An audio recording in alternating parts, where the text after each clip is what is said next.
Good morning. Good morning. When I was told this was sold out at 10 a.m., I'm like, nah, come on, but wow. I am so thrilled to welcome you to Designing for Dignity, a convening of possibilities, the inaugural Symposium for Deem Journal in partnership with the MCA.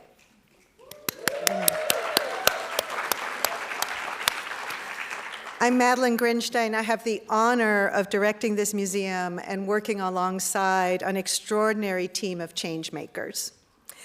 Before we get to the conversation, a reminder to please turn off your phones unless, of course, you are using it for captioning.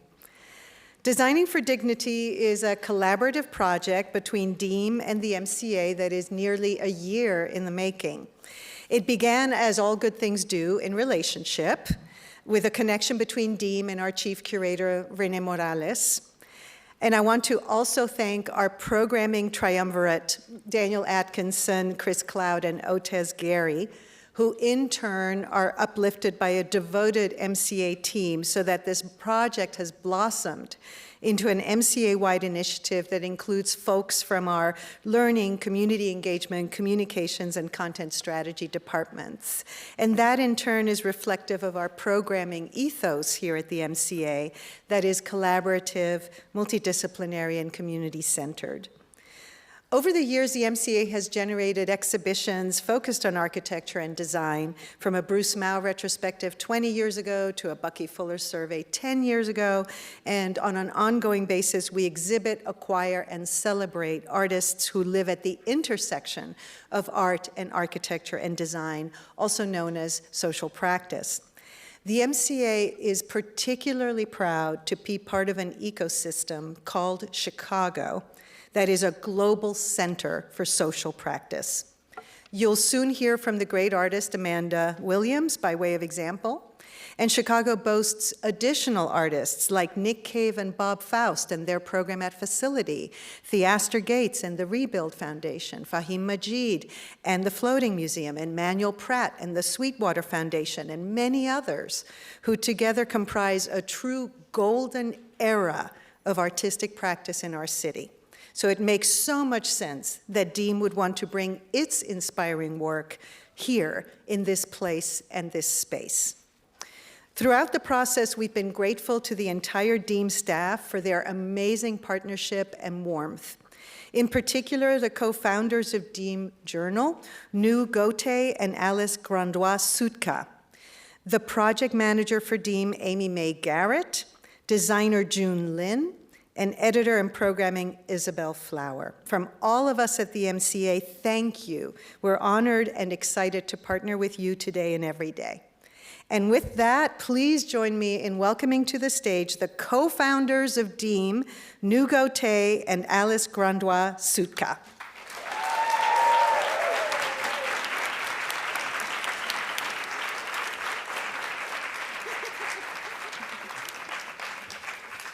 Good morning, everyone.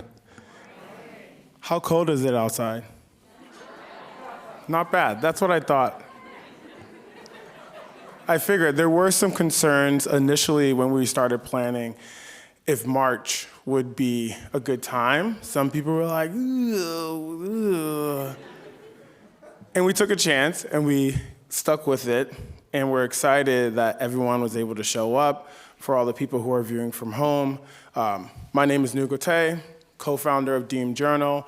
When Alice Marquise, who's another co-founder of ours who's going to be here a little later, and I got together, we were really starting to think about what does it mean to be a designer? Who gets to be a designer? How does design come about? One of the realizations that we had is that if I told you I'm a designer, you would ask me, well, what is it that you design? The what? The what usually leads to thinking about, well, what's the output? What's the artifact? What's the service? What is it that people are engaging with? But what usually is left out is that there's this invisible line in which the invisible line is the line of fidelity. And anything above this line of fidelity is considered design. Anything below that line is considered folk, craft, it just happened. And so what we started to see is that design looked at from the lens of the standpoint of the output usually is bound by fidelity, but what is fidelity? And what fidelity actually is your relationship to resources. The relationship to be able to have the capital, the connections, the education, the institution backing in order to achieve what you envisioned and actually manifest that into the world. And as we all know, resources aren't evenly distributed. And so with that, we started really thinking about, well, what does that mean to be a designer and what is design? And we started looking at design through a different lens, the lens of process. And it's a process of adding value. And we took it a step further and we challenged and we said, well, this process of adding value isn't just limited to designers. Many different people participate and facilitate in that process every day. So how do we start to look beyond design in order to inform design, but actually to inform change? And what does it mean to create change? And so thus we created a platform that was really looking at what happens when you start to examine design from a much broader context, and you actually start to engage with people who may not see themselves as designers with a capital D because they didn't go to a certain institution or they don't have a certain job title, but are still very active in the process of creating values within their space. And so our original intent, and is still the intent to this day, is to be able to inspire change and to be able to bring many people into the fold of what we call design, but actually start to change what we call design and make design something that is more inclusive and that makes design go beyond what you're building or what you're creating, but actually how are you facilitating and creating conditions to add value. And so with that, the Symposium is one manifestation of that. Print is another manifestation, and we're super excited to be able to bring this to you and be able to actually work with a range of different practitioners, artists, designers, people who sit within communities to explore what does it mean to design for dignity. And so with that, I'm super excited. Thank you to the MCA team. Thank you to the Deem team. Thank you to everyone who's here, everyone who's at home, everyone who's supporting, everyone who's going to watch later, for being here and giving us the opportunity.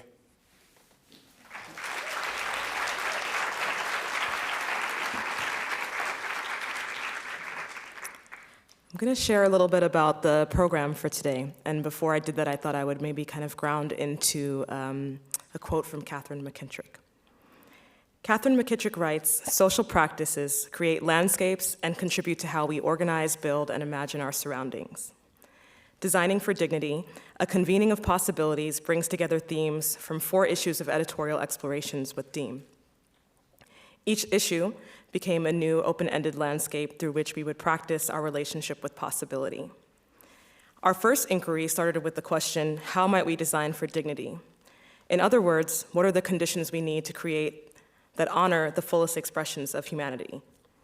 And dignity rightfully became the foundation of this practice, as a portal to think through the interconnected topics of knowledge production, adaptive equity, and most recently, place from a felt sense. Our method for thinking through these topics developed through an editorial framework that we kind of are calling the Collaboratorium, which is an experimental design methodology inspired by our first issue 1 cover interview with Adrienne Marie Brown and her relational process of imagination collaboration. Imagination collaboration is where you cultivate relationships with people who can see more than and differently from you in order to dream alternative and more inclusive futures. Each issue has actually become a spatial manifestation of this, a bit of a community research experience where we construct a shared language and expand frames of reference around each issue theme. So today in this hybrid space, both online and here in the city of Chicago at the MCA, we are creating a collaboratorium beyond the pages of the publication and in real time to think through and feel through possibility together. Today we will collectively experience the dignity of design as process, a simultaneous practice of healing from a systemic oppression and space making towards what needs to emerge for our collective liberation. We want to thank our readers, our contributors, and everyone here in this space for being in this practice with us. I would now like to welcome to the stage the ever-brilliant Amanda Williams, who will be talking about practice, not a game. Amanda is an acclaimed Chicago-based visual artist whose work investigates color, race, and space in the city, while blurring the conventional line between art and architecture. Please join us in welcoming Amanda to the stage.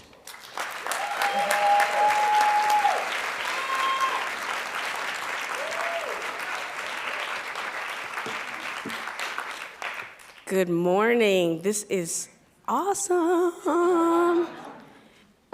I'm so honored to be kicking things off. I'm so excited to see so many friends and family in the audience, familiar faces.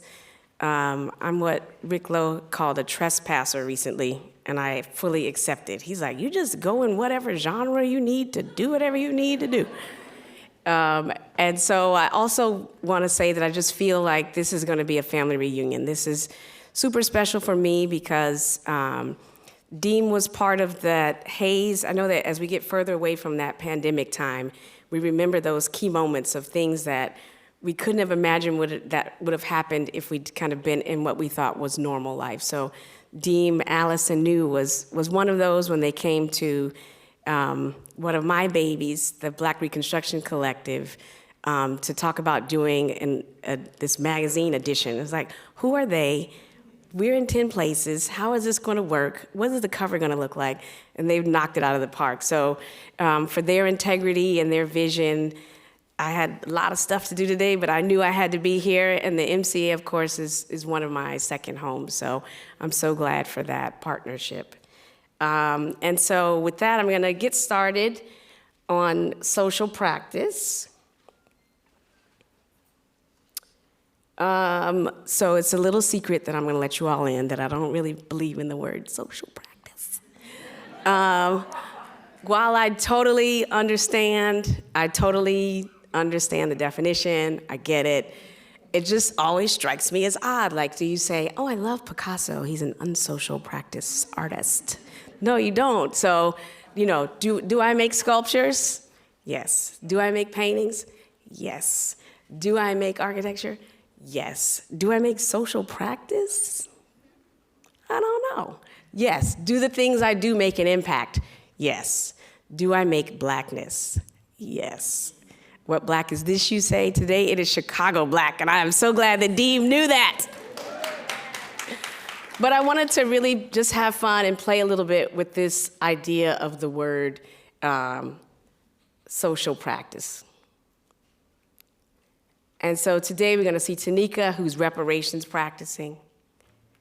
Tony's justice practicing. Jermaine is if Michael Jordan was from the West Side and studied architecture and did everything in the whole world and won every single award and still kept doing extra stuff, everything practicing. Maya is mobile practicing. I'm so proud of all of these folks and the work that they do, and I get to do work alongside and with them. Paula is practicing without borders. And then I'm tossing in Tricia Hershey, who is the nap bishop, for those of you all that don't know, who practices napping and tells you to go lay down if you need somebody to tell you that. And then my homie from Wyoming, Andres Hernandez, is quietly practicing. We call him the shadow. But he's always with me. So I wanted to toss those out just to really think about and emphasize this idea of what a term like practice, which is the one that resonates with me, might mean. And so I think that the work that I'm interested in and most invested in really asks questions about social value often, and also that overlap into financial or monetary or kind of other forms of quantifiable value. But that in reality, my architectural upbringing and training really had me focusing or interested in ideas of spatial practices. And so we learned Lefebvre like everyone else at a respectable program that's teaching you about the canon of modernist architecture. But for me and for my cohort that was with me at Cornell University in the 90s, we really tried to understand what that would mean for our lived experiences, mostly coming from urban environments, what the term spatial practice might really mean about how we were going to start shaping the world we wanted to see. And so for me, that's evolved into a concept of practice space. And Alice referenced it in passing, but for those of you who've yet to hear it, I'd say it on every occasion possible. But Allen Iverson's historic rant many, many years ago has really become my ethos about practice and not a game. And so for me, it's even formed my decision to rename or rebrand myself and have the Practice Space Studio to join those wonderful organizations and institutions that Madeline named that so many of my cohorts here in Chicago are building. And so I want to hone in and talk today about 3 projects I've done which might not get quite as much attention as I think they deserve, and really through a lens of thinking about Black spatial practices. So obviously, anybody trained as an architect at least in the 90s, I don't know what they do now. Jermaine, what do they do now? We had to learn how to measure space with our bodies. And so my legs are exactly 3 feet. Thank you, Mom. Thank you, Dad. So I was often the one like sent to the side of the building. They're like, it's 6 Amanda's legs. So you'll often see me with projects that are, especially public-facing projects, with me needing to understand the distance. My husband's a former NFL running back, and everything is a football field. So it is fascinating to have conversations with the 2 of us, because my 3-foot leg and his 100 yards. So pray for our children. So this is a project we did at Overton a few years back, actually during the pandemic. When I look back and like all the stuff we did in the pandemic, what were we thinking? Why did we go lay down? This was for James Baldwin. We called it Baldwin in Bronzeville, and we were supposed to be writing Baldwin quotes in the street. The city chickened out at the last minute. We had to use chalk on the sidewalk. So the fantastic Dorian Sylvain, who's in the audience here somewhere, came to my rescue, helped me measure out a little kind of bootleg alphabet to spell all the letters we needed to create these sentences that went around the perimeter of the school that talked about inventing hope every day, that was the work that we needed to do. And we thought that was a strong message after you realized that Black lives mattered, that we really had to do the work to invent the hope and to create the possibilities that we wanted to see in the world. This is me measuring myself at Venice. Shout out to all the Biennale participants for this year. But really always thinking about my body in place, not necessarily so much from a socio-cultural perspective, but literally the kind of physicality of what my relationship is to the places that I occupy.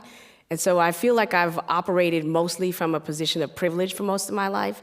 So it's always secondary that I'm consciously thinking about the ways that my identity has been projected upon me or constrained might impact those things. It really is about a relationship to the spaces that I want to create or the spaces that I'm already occupying.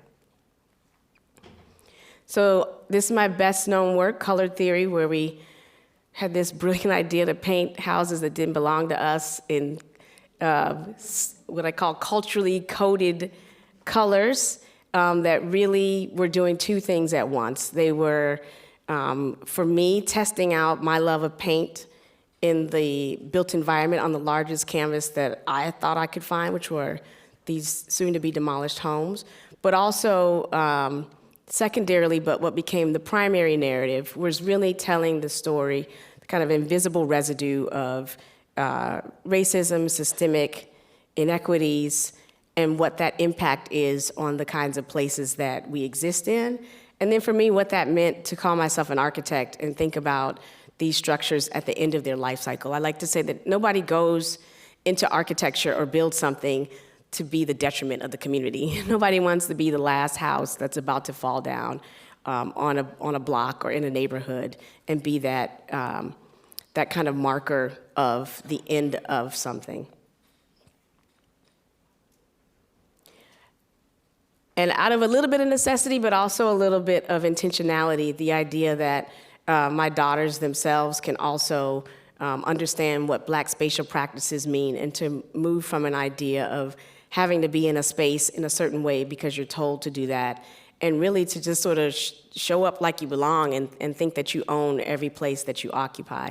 So I think that this generation does that brilliantly already, but I think that it's important to also just infuse, especially for children of color, that they belong everywhere that they are.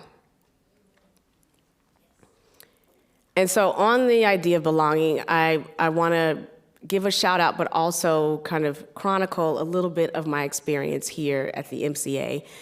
Grace Devaney, fantastic curator, organized a show that really kind of evolved into not just colored theory as a project, but also its many kind of tentacles and iterations. And one of those was a question that was posed early on about how we were going to bring the ethos or the energy of this rogue public project into a very tight institutional space, both conceptually and also formally. This is a beautiful grid. There's all kinds of things that a modernist architect would love about it. But how do you really bridge that connection? And how do you make sure that it's reciprocal and not one-dimensional, where you're bringing the hood into the museum for people to oogle at?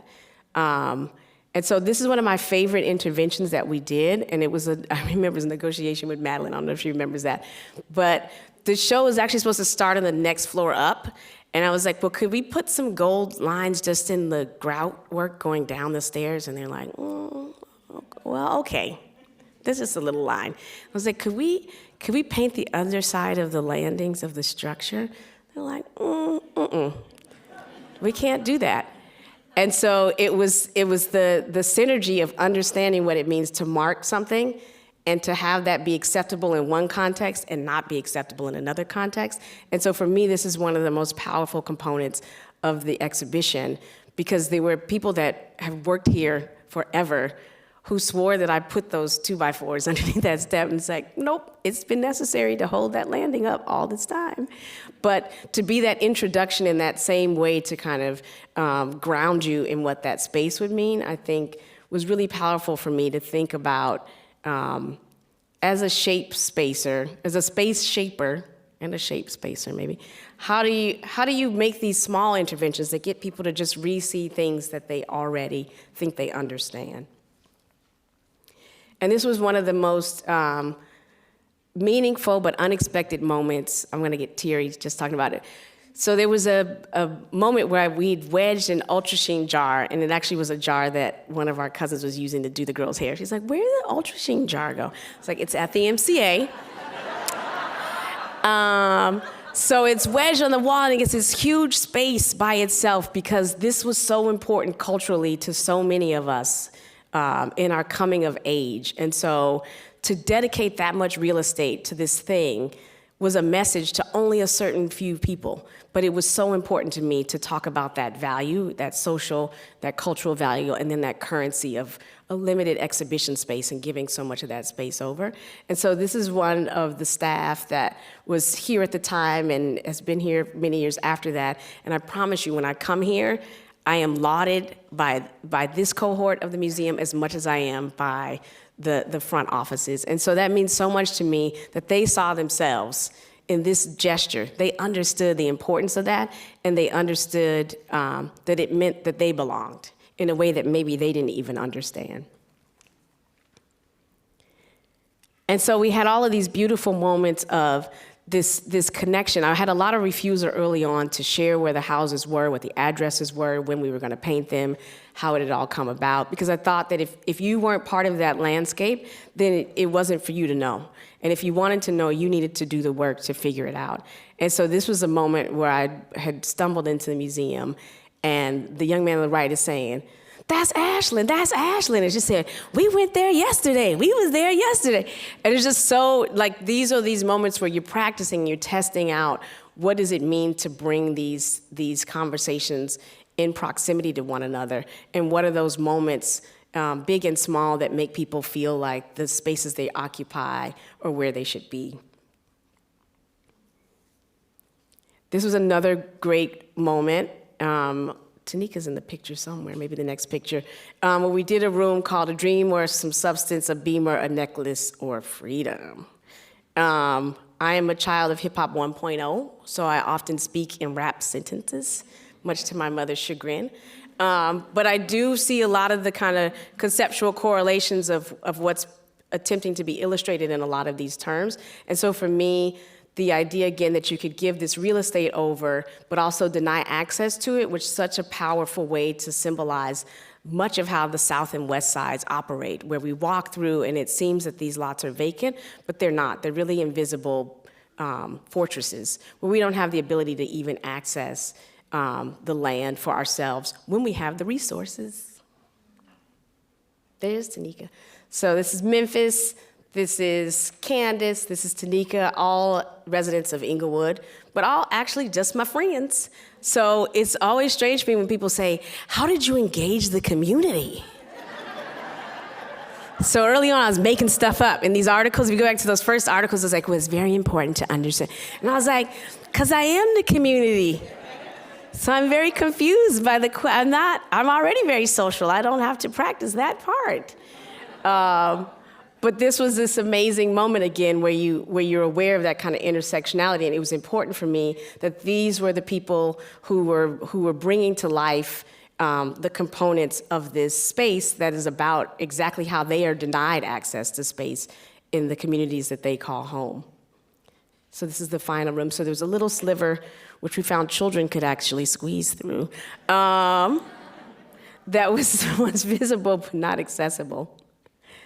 And so it keeps me coming back to this sentence that was in a larger article about Serena Williams.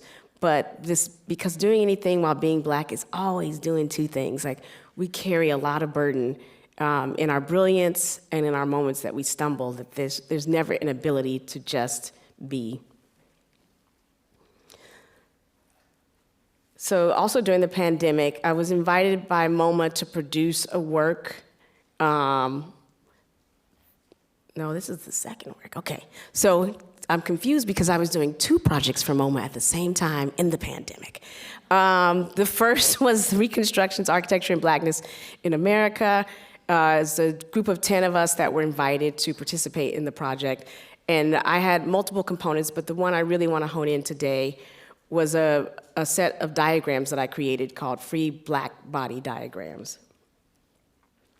So for those of you who are not designers, capital D, trained as architects or engineers, there's a great amount of kind of overlap with structural formulas and systems, just to have basic understandings about how loads and forces work on buildings so that the roof doesn't collapse, or on airplanes so that they don't crash. And so while we didn't have to really study this, there's a formula that has to do with degrees of freedom. And so it was very striking to me that if I inserted the word Black or inserted terms that have to do with how Black bodies occupy space, these formulas still work, and they work brilliantly. And so what is the potential of actually understanding strategies for liberation if we use components of science that we technically kind of don't understand, but are already baked in with some of the solutions? And so me adding this idea of fugitivity and adding the word Black space really sort of broke my project open for me. And so in any typical formula, there are going to be variables that are going to relate to the forces that might have an impact on the way you might balance a body. So a free body diagram is a thing you use to just kind of understand the variety of forces that are going to be necessary to keep this thing in stasis. And so when I started thinking about all the forces that act upon Black bodies on a regular basis to keep us unstable, what is the potential of countering these with other components? And so in these 6 degrees of freedom, can we use these other elements that we all either intuitively or actively work towards to counter those others?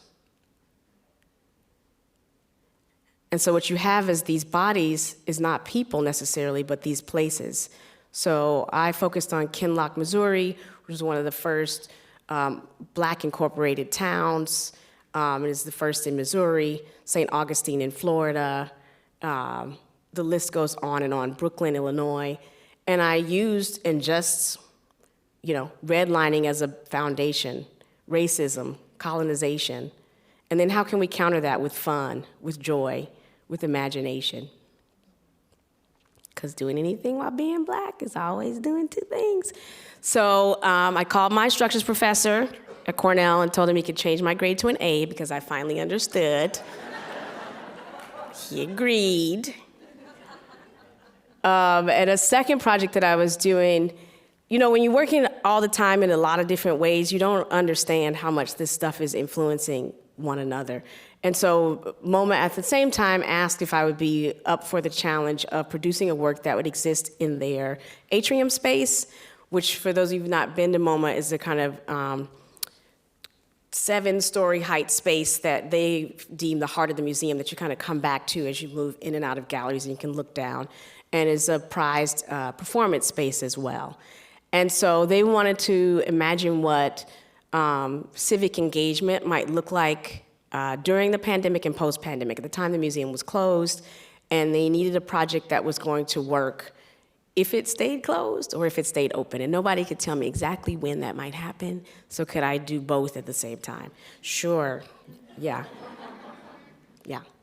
And so we birthed together as a collaborative group of curators across disciplines and education staff, museum staff, exhibition staff, this project called Embodied Sensations. And for me, it was always quite striking that people's kind of disgust with their limitations of their bodies and where they could go didn't really connect to like homeless people, people with sensory disorders that don't want to be touched or don't want to be hugged or need you to stay social distance all the time, or all kinds of ways in which this is not new for a vast population of the world. And then also, where is grace? Where is dignity in the way that we engage one another? And so we thought about all of these documents that everybody sort of just started to adhere to in the beginning for the well-being of everybody else, and then how quickly that could have disintegrated when bar lives needed to matter, and I don't want to wear masks because it doesn't look good with my outfit, and all these ways that humanity just didn't really show up for each other or itself. And so in thinking about the ways that these things sort of feel like impositions, I wanted to remind everybody that this has been going on forever, especially in this country. So this is a state of the Louisiana literacy test in order to be able to be eligible to vote.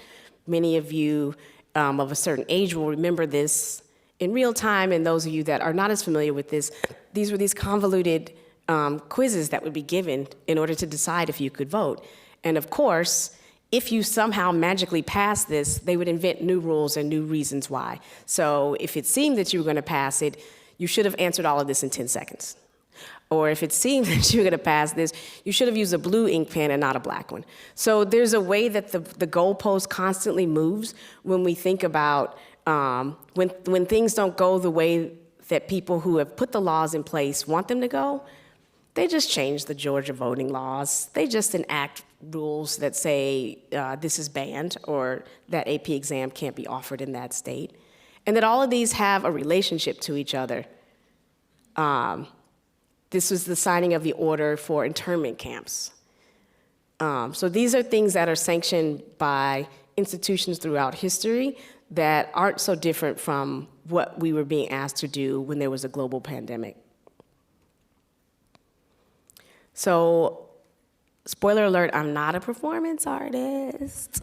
So I was in a panic when I realized I had just proposed a performance piece. So I called another Chicago great, Anna Martine Whitehead, to help me. I begged her, she said yes.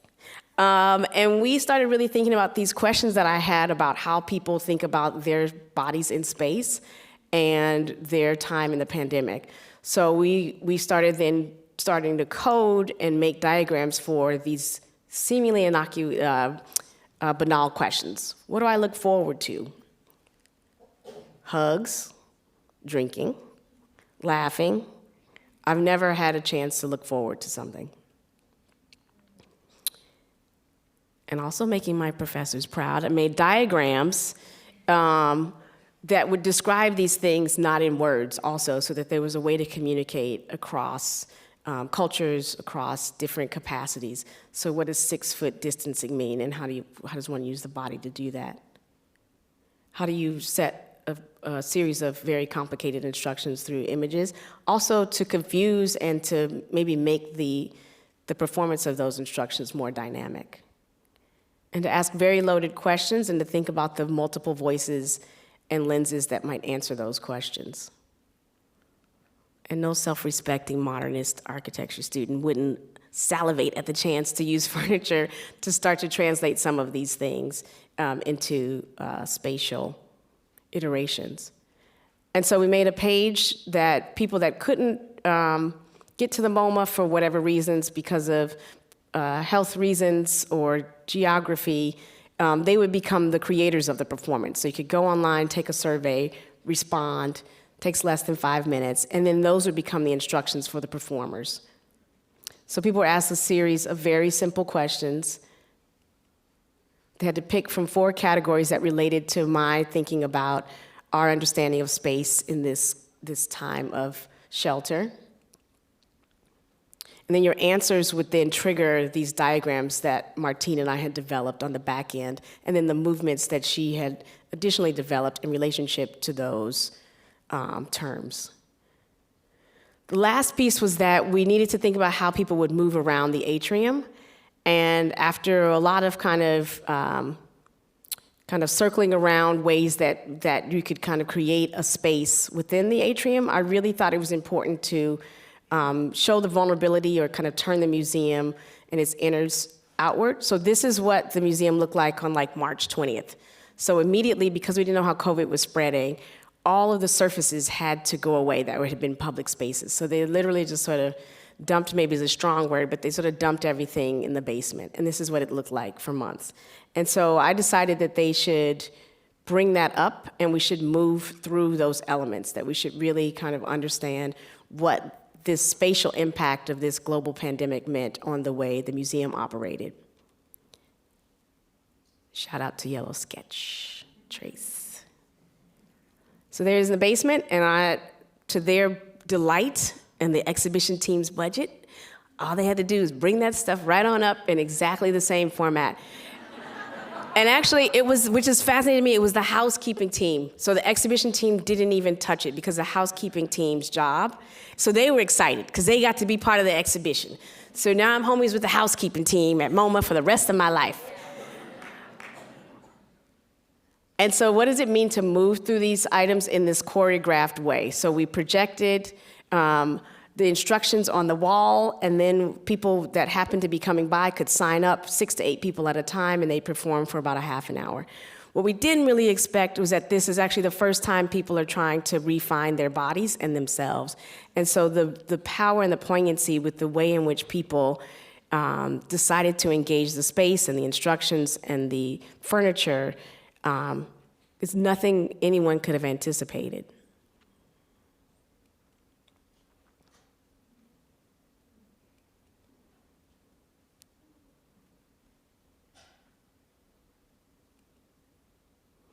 And so I want to play a little snippet of a performance that was done by friends and family of mine. So you're going to see my brother and several of his childhood friends perform the choreography of the piece. And if I could have help playing the video. The fact that the 2 security guards that I noticed were both black, that actually, like, I registered that. Mm-hmm. Like, there's a bit of an ask when you're amongst strangers, especially when everyone has on a mask. Like, you know, there's a like certain level of like maybe holding yourself back when you're in this kind of situation around a bunch of strangers. And, you know, as a black person too, it's like you can feel judged a lot. And so I'm like, all right, I'm not gonna do these, I'm not gonna follow these directions and kind of just let loose, because you have to let loose to participate and do it in that way.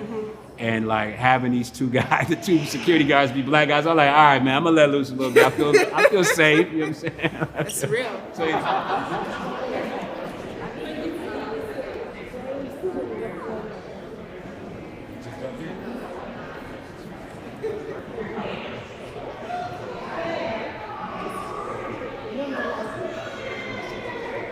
Also in the public space, thinking a lot for myself about our bodies, particularly black bodies in public spaces, and whether the feeling is a feeling of safety, security, stability. You know, this is all over the course of the past year. We've all been thinking about and seeing and dealing with a lot. And so that's coming to the forefront of my mind as well as we're engaging and walking around.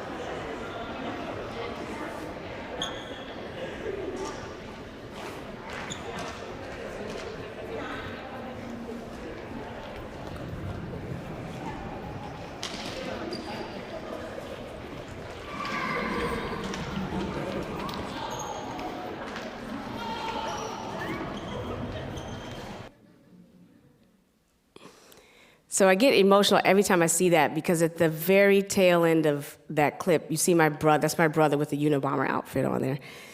My brother freezes, right? And you can tell that he's been in that position before. And so it's heartbreaking that that was his reaction, and the last sentence of the directions is, decide if you want to get caught. And then right next to him is one of my best friend, Dana's daughter, Camille. She's 2, she doesn't care, she's running around, she's carefree. And so the range of which the impact of what seems like a simple instruction can have on the way that we either regulate or allow our bodies to be free is so powerful to imagine. Even as Correga, who's the first gentleman speaking, was saying, even in a space that's supposed to be safe, there's never that moment where you're not aware of that. And so because I did have the 2 projects going at once, one of the instructions was to turn towards the Black Reconstruction Collective's banner and think about something exceedingly frustrating, because our experience with the museum and our project was exceedingly frustrating and actually was the genesis of our birth. So the Black Reconstruction Collective was started by the 10 practitioners that were invited to be part of this exhibition about architecture and Blackness. And at one point, Mitch McEwen, who's one of the founders, one of the exhibitors, said, "Are we the problem?"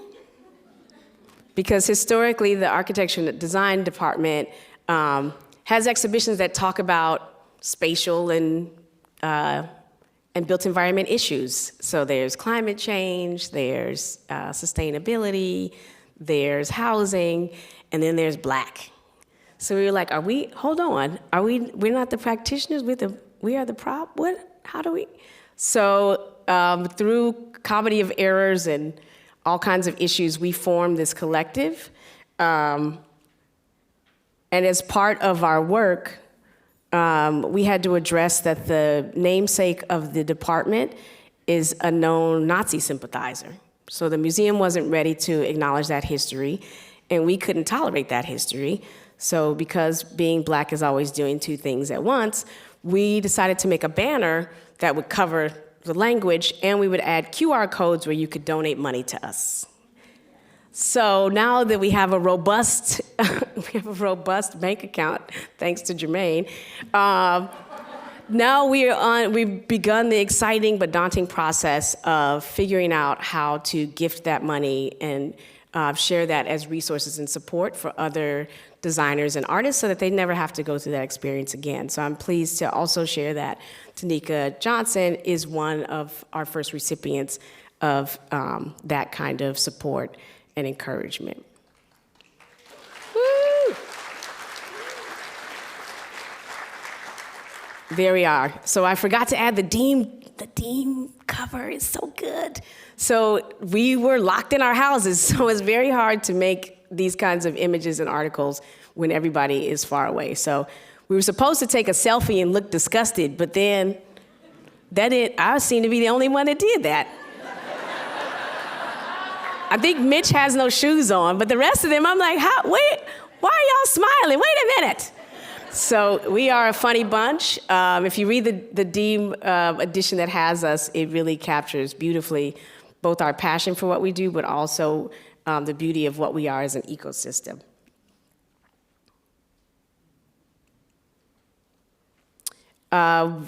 Two more projects, or one more project quickly. What Black Issues Say is another baby born during the pandemic. And it really was me and Jess trying to understand all of these corporate solidarity statements about Black Lives Mattering.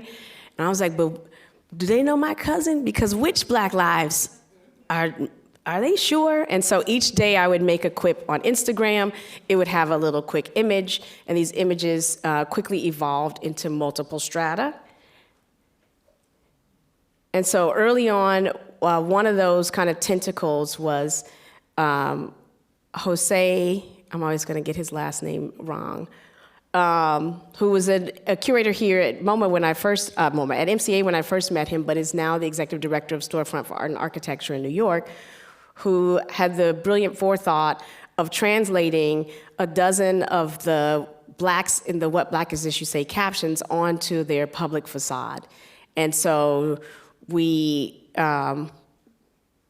decided on not only the kind of cadence and the order, but also what might strike reactions or empathy or consternation amongst people that are not necessarily the intended audience of the information. So this was very daunting for me because it's the first time I was making work that was not for necessarily neighborhoods or people that looked like me or that I had lived in or been invested in.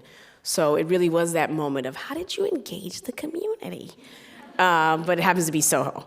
So Jose was over the moon that early on in this iteration, it received almost no graffiti. So I was ready for this idea of the labor of like going back and forth and having a call and response with whoever was going to be tagging this.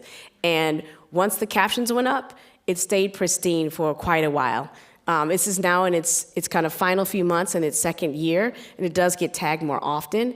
And the institution itself, the Storefront for Art and Architecture, made the promise to me early on that they would repaint it. So I think also this idea of a commitment to Black lives and to Black lives mattering really then became a manifestation of the project itself.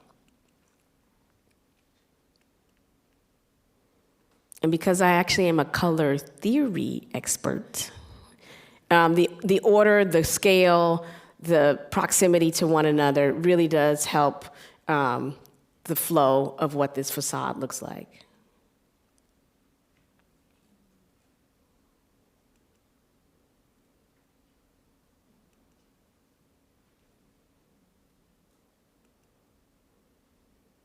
And for those of you who haven't been, they do dynamic, fantastic, beautiful exhibitions on the interior, but it's a very narrow depth. And so the light peeking through and the colors peeking through have had this beautiful relationship and dialogue with the facade itself and with the content of the work. And then really helped me as I pieced through the evolution of this work into large abstracted oil paintings that capture some of the same ones. So in real time, really trying to understand the meaning of these captions and then also what they might look like deployed as monochromatic paint chips, but also abstractions in other media. All right, last one, I'm probably over my time. Where's my person saying? 9 minutes. Redefining redlining. This is a project that's in progress right now. It was born of several years of thinking about these maps that were created by the Homeowners Loan Corporation in the 1930s and 40s, better known as redlining maps, even though there's actually no lines. So I'm very literal, even though I'm conceptual, and so I was upset when I saw them and realized there are no lines. I thought they were like people like drawing, you know, like, no. And it's not red, it's pink. So I was having breakfast with another Chicago treasure, Natalie Moore, who's a journalist here, for those of you that are visiting, and she was explaining the very technical criteria necessary to bring equity to the city. And so she said, well, Tanika's already folded the map, but what if we shook up the map? Could we shake up the map to create equity? And I was like, we could, but we can't shake up people. What are we gonna do? It's like, we can't worry about that now. Let's just shake the map up. So that was my job. So here's the map that got shook up. We made the pieces based on the kind of gerrymandered shapes. And then we shook up the city to decide how this could be a strategy for equity. And so I've been thinking about that for a while, like, could we really shake up the city? How could we do it? Is there any other ways that we can really help people understand the impact of what's happened?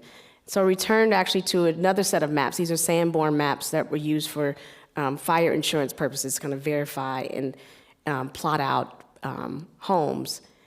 And so this actually, as a byproduct, gives you very good data on what the neighborhoods should look like were they to still be intact, were it not for redlining. And so this is 53rd and Prairie. Unfortunately, we had a vast amount of real estate to choose from in terms of where we could deploy something that would describe what a neighborhood should look like. And could we redefine the way redlining is understood and has become part of our collective lexicon. So this is what the corner of 53rd and Prairie looked like in the late 50s, early 60s, just before kind of en masse urban renewal was starting to happen and the raising of buildings was happening at a mass scale. And so it also made me think about a way in which we could use a kind of parallel understanding of value and currency, which is tulips and tulip bulbs, which were part of the first kind of wave of speculative markets and economic booms and busts. In the 16th century Holland, the speculation on bulbs created such a frenzy that bulbs themselves, especially the rarest of which, is often described as this Semper Augustus, which is a breaker bulb, meaning that color breaks through of this bulb. And so for me, the first time I saw this image and thinking about redlining, and then also thinking about this idea of this individual object that could serve as currency and also as a kind of signifier for the individual value of humans, could there be some kind of connection that was made?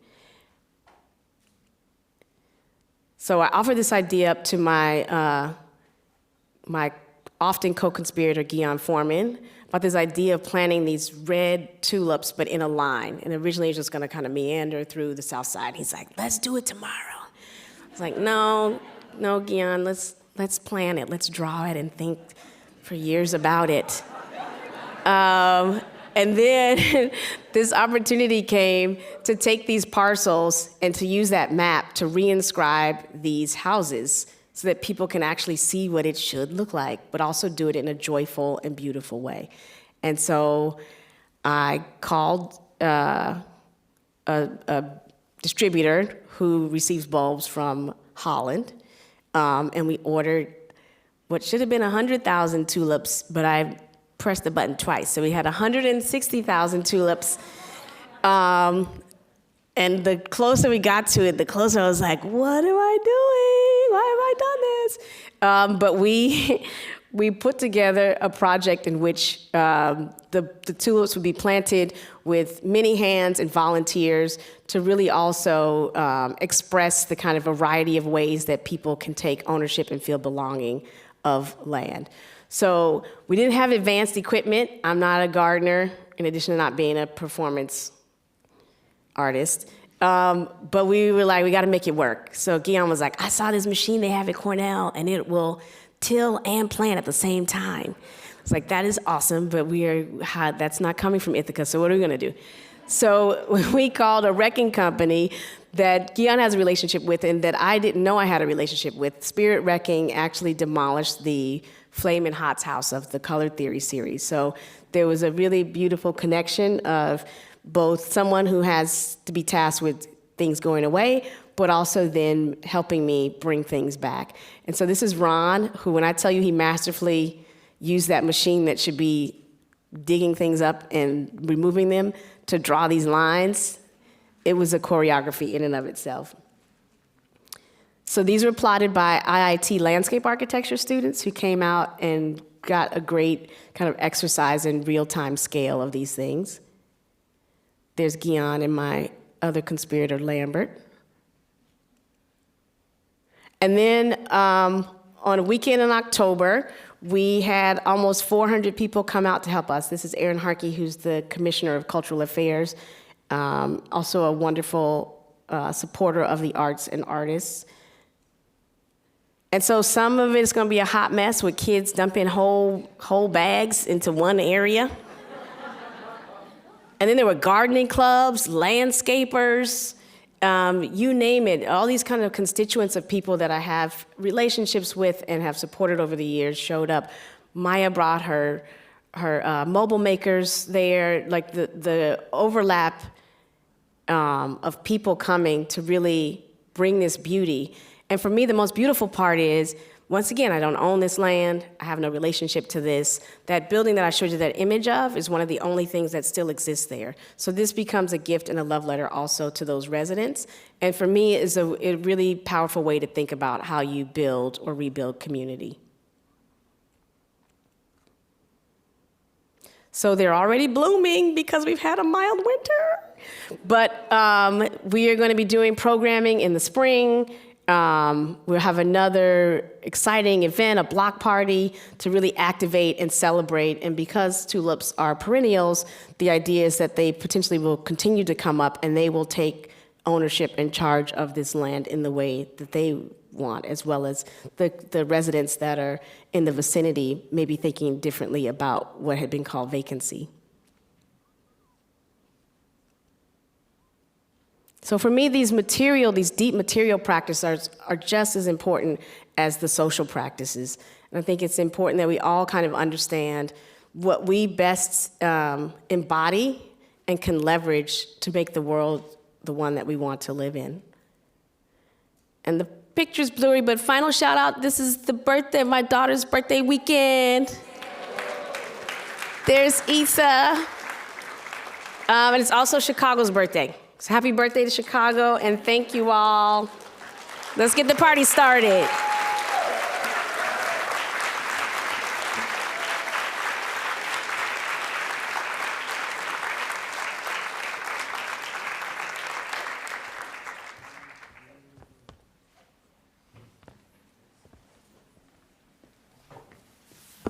Wow.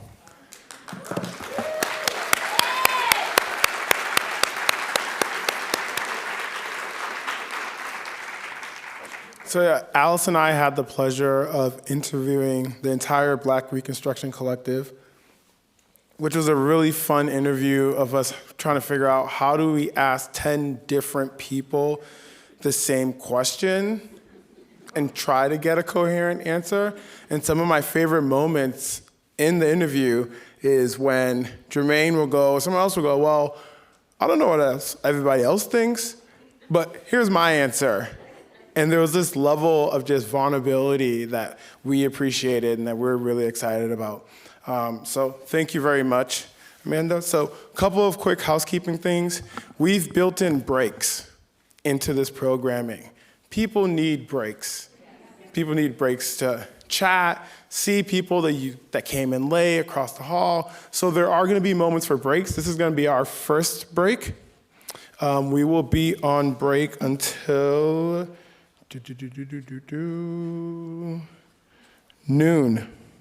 So we're pretty generous with this break. We have another break for lunch that will be at 1.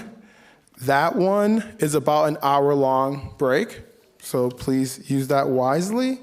And then there is another break that is at 3:45, and that is a 30-minute break. There's a couple of things you can do during the break. You can grab some food over at Marisol.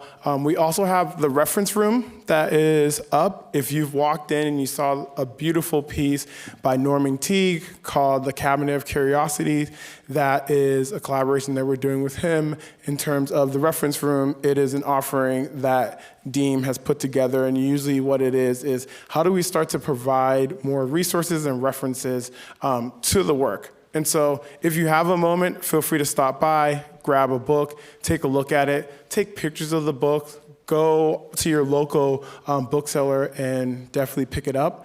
Also, another thing you should pick up, we have Deems available for sale. So in the MCA gift shop, we have issue 2, 3, and 4. Issue 2 has Lauren Halsey on the cover, Pedagogy for a New World. Issue 3, Envisioning Equity with the Black Reconstruction Collective. And issue 4 is Sensing Place with the Astor Gates.